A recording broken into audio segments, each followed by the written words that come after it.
जय हिंद साथियों। आज हम विदाई संभाषण नामक पाठ का सारांश और कवि बाल मुकुंद गुप्त की संपूर्ण जीवन परिचय और उनकी साहित्यिक रचनाओं के बारे में चर्चा करेंगे। तो आइए चलते हैं, शुरू करते हैं। सबसे पहले इनका जीवन परिचय और इन्होंने क्या क्या रचनाएं की हैं, कौन कौन सी की हैं, इनका जन्म कब हुआ, कहाँ हुआ, इसके बारे में थोड़ा डिटेल में जानते हैं। तो बाल मुकुंद गुप्त का जन्म 1865 ईस्वी में हरियाणा के रोहतक जिले के गुड़ियानी गांव में हुआ। इनके पिता का नाम लाला पूरनमल था। इनकी आरंभिक शिक्षा गांव में ही उर्दू भाषा में हुई। उन्होंने हिंदी बाद में सीखी थी। इन्होंने मिडिल कक्षा तक पढ़ाई की है, परंतु स्वाध्याय से काफ़ी ज्ञान अर्जित किया। ये खड़ी बोली और आधुनिक हिंदी साहित्य को स्थापित करने वाले लेखकों में से एक थे। इन्होंने कई अखबारों का संपादन भी किया है। तो इन्होंने उर्दू के 2 पत्रों का संपादन किया है। सबसे पहला कौन था? अखबार-ए-चुनार, और दूसरा था इनका कोहिनूर। तो इनका इन्होंने संपादन किया था। बाद में हिंदी के कुछ समाचार पत्रों का भी संपादन किया, जैसे कि हिंदुस्तान, हिंदी वंगवासी, भारत मित्र आदि का संपादन किया गया। तो इनकी मृत्यु की बात करें तो इनका बहुत ही कम समय था। इनका देहावसान 1907 में हो गया था।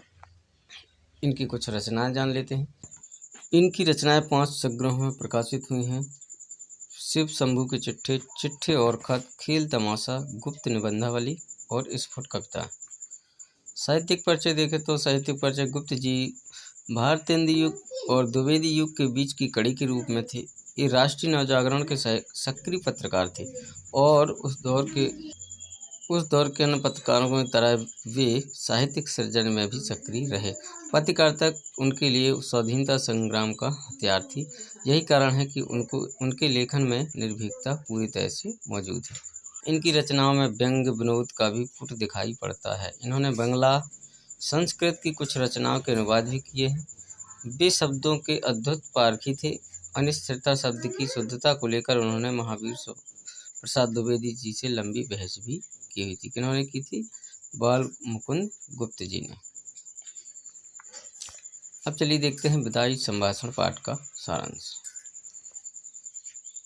विदाई संभाषण पाठ का सारांश है, उस समय की बात है जब अंग्रेजों का शासन हुआ करता था भारत में। तो वायसराय लॉर्ड कर्जन, जो 1899 से 1904 और 1904 से 1905 तक 2 बार वायसराय रहे थे, तो उनके शासन में भारतीयों की स्थिति का खुलासा किया गया है। यहाँ पर बताया गया है कि उनके समय में भारतीयों की स्थिति किस तरह से थी और क्या क्या अत्याचार होता था उस समय। तो यह आयान शिव शंभू के चिट्ठे का अंश है। कर्जन के शासनकाल में विकास के बहुत कार्य हुए, नए नए आयोग बनाए गए, किंतु उन सब का उद्देश्य शासन में गोरों का वर्चस्व स्थापित करना था तथा देश के संसाधनों का अंग्रेजों के हित में सर्वोत्तम उपयोग करना था। कर्जन ने हर स्तर पर अंग्रेजों का वर्चस्व स्थापित करने की चेष्टा की। इस सरकारी निरंकुशता के पक्षधर थे, लिहाजा प्रेस की स्वतंत्रता पर उन्होंने प्रतिबंध लगा दिया। अब इन्होंने क्या किया था, उस समय जब लॉर्ड कर्जन वायसराय था, तो उस समय प्रेस की स्वतंत्रता जो थी वो भी छीन ली थी, जिससे उनकी अनुमति के बिना कोई भी किसी प्रकार की विज्ञापन जारी नहीं कर सकता था। उन्हें कड़ी से कड़ी सजा दी जाती थी जो उनके खिलाफ कुछ भी निकालता था। अंततः काउंसिल में मनपसंद अंग्रेज सदस्य नियुक्त करने के मुद्दे पर उन्हें देश विदेश दोनों जगहों पर नीचा देखना पड़ा। इन्होंने क्या किया था, जब काउंसिल में सदस्यों की वो नियुक्ति होती है, तो इन्होंने क्या किया था, अपने मनपसंद के सदस्यों को वहाँ चयन किया हुआ था। तो इन्हें क्या करना, तो इससे उन्हें क्या हुआ था कि देश विदेश में भी उन्हें नीचा देखना पड़ा था। क्षुब्ध होकर उन्होंने इस्तीफा दे दिया और वापस इंग्लैंड चले गए। इससे क्या हुआ, वो परेशान हैरान हो गए और इस कारण उन्होंने इस्तीफा दिया और वापस चले गए। लेखक ने भारतीयों की बेबसी, दुख एवं लाचारी को व्यंग्यात्मक ढंग से लॉर्ड कर्जन की लाचारी से जोड़ने की कोशिश की है। साथ ही यह बताने की कोशिश की है कि शासन के आतताई रूप से हर किसी को कष्ट होता है, चाहे वह सामान्य जनता हो या फिर लॉर्ड कर्जन जैसा वायसराय। यह निबंध उस समय लिखा गया है जब प्रेस पर पाबंदी का दौर चल रहा था। ऐसी स्थिति में विनोदप्रियता, चुलबुलापन, संजीदगी, नवीन भाषा प्रयोग एवं रवानगी के साथ यह एक साहसिक गद्य का नमूना है। यह रचना कब की गई थी? तो जब उन्होंने, अंग्रेजों ने क्या किया था कि प्रेस पे पाबंदी लगा दी थी, तो इन्होंने तब यह रचना शिव शंभू की चिट्ठी यानी नाम बदलकर की थी। उस समय की रचना है। लेखक कर्जन को संबोधित करते हुए कहता है कि आखिरकार आपके शासन का अंत हो ही गया, अन्यथा आप तो यहाँ के स्थायी वायसराय बनने की इच्छा रखते थे। इतनी जल्दी देश छोड़ने की बात आपको और देशवासियों को पता नहीं थी। इससे ईश्वर इच्छा का पता चलता है कि आपकी दूसरी बार आने पर भारतवासी प्रसन्न नहीं थे। जब ये पुनः 1904 में वायसराय बने थे, तो उस समय की बात है तब लेखक ने कहा कि जब आप दूसरी बार भारत आने पर भारतवासी आपसे क्या थे? प्रसन्न नहीं थे। वे आपके जाने की प्रतीक्षा करते थे कि परंतु आपके जाने से लोग दुखी भी हैं। विछड़न का समय पवित्र, निर्मल व कोमल होता है। यह करुणा पैदा करने वाला होता है। भारत में तो पशु पक्षी भी ऐसे समय उदास हो जाते हैं। क्यों? इसका कारण क्या था कि जब आप थे तब भी लोग दुखी थे और आपके जाने के बाद भी लोग क्या हैं? दुखी हैं। ऐसा क्यों कहा? तो इसकी तुलना किससे की है लेखक ने? पशु पक्षियों से। क्योंकि शिव शंभू की 2 गाय थी। एक बलशाली गाय थी, दूसरी क्या थी? कमज़ोर। तो बलशाली गाय क्या करती थी? कमज़ोर गाय को टक्कर मारती रहती थी। तो एक दिन बलशाली गाय को उन्होंने क्या किया कि पुरोहित को दान में दे दिया। तो परंतु जब दान में दे दिया तो उसके जाने के बाद कमज़ोर गाय प्रसन्न नहीं थी। मतलब उसको बार बार आघात पहुँचाने के बाद, चोट पहुँचाने के बाद भी क्या थी? वह प्रसन्न नहीं थी। उसने चारा भी नहीं खाया। यहाँ पशु ऐसे हो तो मानव की दशा का अंदाज़ा लगाना मुश्किल होता है। देखिए, इसमें कहा गया है कि अगर एक गाय दूसरी गाय को ठेस पहुंचाती है, मारती है, उसे खाने नहीं देती, कुछ नहीं करने देती, और फिर भी उसके जाने के बाद वो दुखी हो जाती है जिसको मारती थी गाय, तो इससे आप अंदाज़ा लगा लीजिए कि जब पशुओं की दशा ऐसी होती है तो मानव की दशा कैसी होगी। तो इस देश में पहले भी अनेक शासक आए और चले गए, यह परंपरा है, परंतु आपका शासनकाल दुखों से भरा था। इससे पहले भी आपके बहुत से शासक आए गए, लेकिन ऐसा शासनकाल हमने नहीं देखा। कर्जन ने सारा राजकाज सुखांत समझकर किया था। उन्होंने तो अपनी ओर से सब सुखांत समझकर किया था, परंतु उसका अंत दुख से हुआ, यानी दुख के साथ हुआ। वास्तव में लीला माई की लीला का किसी को पता नहीं चलता। दूसरी बार आने पर आपने ऐसे कार्य करने की सोची थी जिससे आगे के शासकों को परेशानी ना हो, यानी परंतु सब कुछ उलट गया।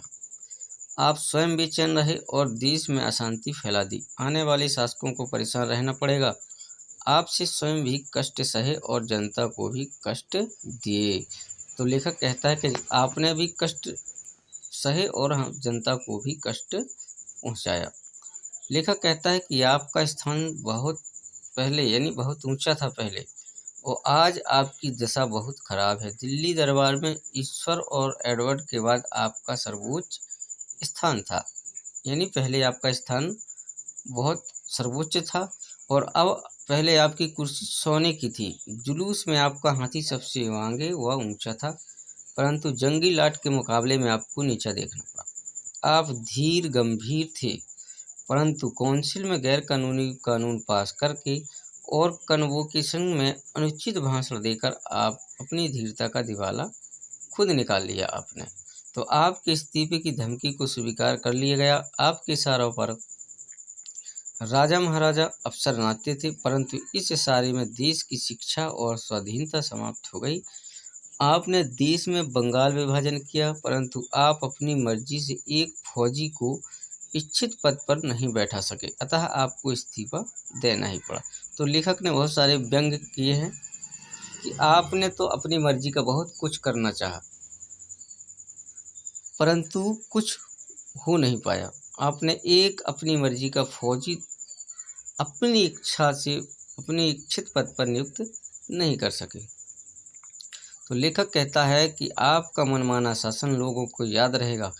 आप ऊंचे चढ़कर गिरे, परंतु गिरकर पड़े रहना अधिक दुखी करता है। आप ऊंचे तो गए, उठ गए, लेकिन गिर गए और गिर कर पड़े रहना ये अधिक दुखी करता है। ऐसे समय में व्यक्ति स्वयं से घृणा करने लगता है। आपने कभी प्रजा के हित की नहीं सोची, आपने आंख बंद कर हुक्म चलाए और किसी की नहीं सुनी। यह शासन का तरीका नहीं है। आपने हर काम अपनी जिद से पूरे किए। कैसर और जार भी घेरने घूटने से प्रजा की बात सुनते थे। आपने कभी प्रजा को अपने समीप ही नहीं आने दिया। नादिर शाह ने भी आसिफ जाह के तलवार गले में डालकर प्रार्थना करने पर कत्लेआम रोक दिया था, परंतु आपने 8 करोड़ जनता की प्रार्थना पर बंग भंग रद्द करने का फैसला नहीं लिया। इन्होंने क्या किया था कि बंगाल विभाजन का प्रस्ताव रखा था और उसको विभाजन करने का काम किया था। तो उस समय 8 लाख जो वहाँ भारत की जनता थी, उन्होंने इनसे निवेदन किया था कि इसको ऐसा न किया जाए, परंतु आप बंग भंग करके अपनी जिद पूरा करना चाहते थे। ऐसे में प्रजा कहाँ जाकर अपना दुख बताए। अगर आप ही सरकार में हैं, आप ही नहीं सुनेंगे तो प्रजा कहाँ जाएगी, है ना।